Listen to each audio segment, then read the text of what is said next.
Hey everybody, how you doing? IntoWeapons back again with you. Got another video today to share with you on the upgrades that I'm doing to the VEPR rifle here. This is a VEPR 7.62x54R with a 16.5-inch barrel.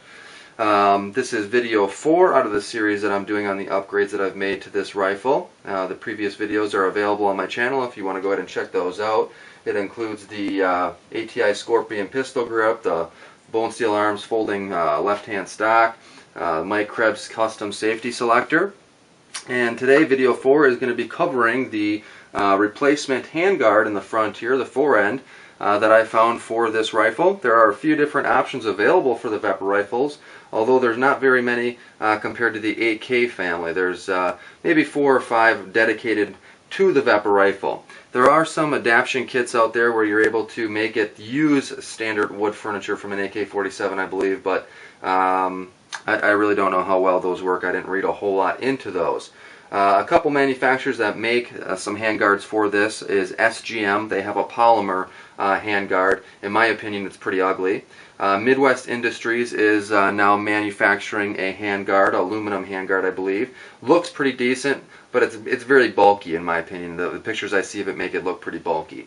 Mike Krebs is currently manufacturing a forend for this, but I've heard there is an extensive waiting period to get one of those forends. I heard someone signed up for it, and they're going to be waiting until at least December, around the Christmas time, before it arrives. We're put in a waiting list.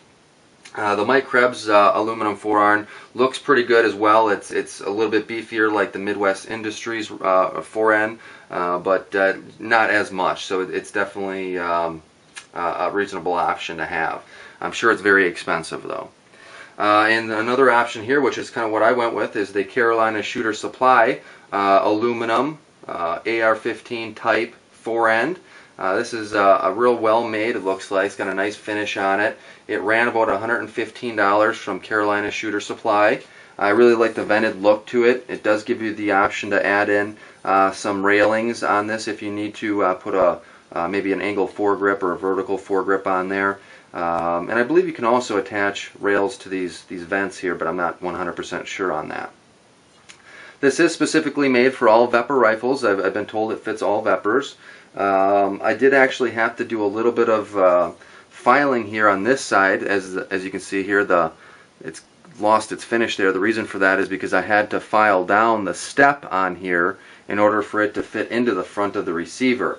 It was just a little bit thick, and it was hitting there, and it wasn't seating all the way into the front of the receiver. So with a little bit of filing work, that took that down pretty quick. I'll probably end up covering that with some instant black before I actually fully install this. So I'm protecting that aluminum finish, but just wanted to give you guys an idea of what I had to do in order to actually make this fit. Other than that, the fitting was perfect. I didn't have to make any other alterations or modifications to the forend or the firearm in particular. The original sling stud, which holds the original foregrip in place here, does not match with this mounting hole here. It does come with a couple barrel mounts here, one small, one large, and we're going to be using the large one for this heavy match barrel. And that will allow you to, kind of adjust it on the rifle barrel where you need it in order for it to sync with this this mounting hole here. So without further ado, guys, let's go ahead and throw it on the rifle here. I'll probably end up stopping the video and coming back because I do want to instant black this, but until that time, let's go ahead and just do a quick disassembly here. I'll show you how to get the original foregrip off. It's pretty darn easy, actually. You have a swivel sling stud here, and what we're going to do is just remove the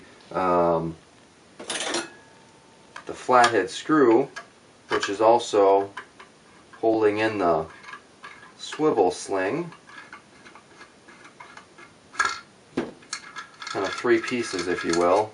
Comes apart. It's got the screw, a little bolt of some sort here, and then the actual sling attachment. So kind of a 3-piece deal. So don't lose any of those pieces. Although you won't be using it to put on the new grip, you certainly don't want to lose it, because if you ever replace the old grip, you want to have that. Getting off this VEPR forend for me was a little bit tight, which means that they have a good fitting on it, but it wasn't impossible. It's got to pull pretty good. Once that comes off, pretty easy, pretty standard. This is a really beautiful wood set. I'll definitely be holding on to this just in case in the future I get bored of what I got. I can always switch back, or if I sell the rifle, it's pretty unlikely, but in the event I do, I'll have the original furniture to go along with it. So once you got that off, you just got the barrel here. What I'm going to do is I'm going to stop the camera, guys. I'm going to go ahead and what I had done, I'll show you here. I'm going to go ahead and instant black this off the camera, but once I go ahead and put this in, I had fitted it. Once I had fitted it into the receiver and everything, see if I can get this in here and show you.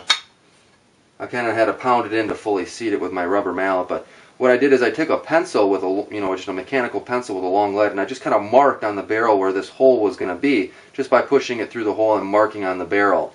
That will allow you to use one of these barrel bands and quickly mount it to the barrel without having to do any adjustments once you put the fore end on.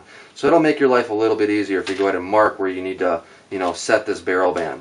So what I'm going to do, guys, is I'm going to go ahead and instant black that. I'm going to put the barrel band on the barrel. I mean, that's pretty self-explanatory. It's not a difficult process. We'll come back and we'll continue the installation after that. Alright, guys, we're back. As you can see here, I put some super black on there, instant black on there, so the aluminum finish is protected. I went ahead and installed a barrel band there. As you can see, it was pretty easy. Hopefully it's in the right spot.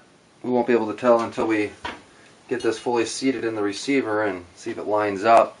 To install the barrel band, I used a 3/32 inch Allen wrench, and then to the mounting stud was actually a 7/64 inch Allen wrench that we'll need to use. So what we'll do at this point is go ahead and see if this lines up. Hopefully it will. We'll go ahead and seat this in here. I remember this last time. So once I get the barrel band in there, what I'll have to do is go in from the front and then go like that to be able to clear everything. What I do is I'm going to set it upwards here, and I'm going to use a rubber mallet to go ahead and pound this into the receiver. Doing it real lightly and making sure you're not going too far or too hard here. Don't want to do any damage to anything. Using a rubber mallet is going to be important so you're not taking off any of the finish on your gun.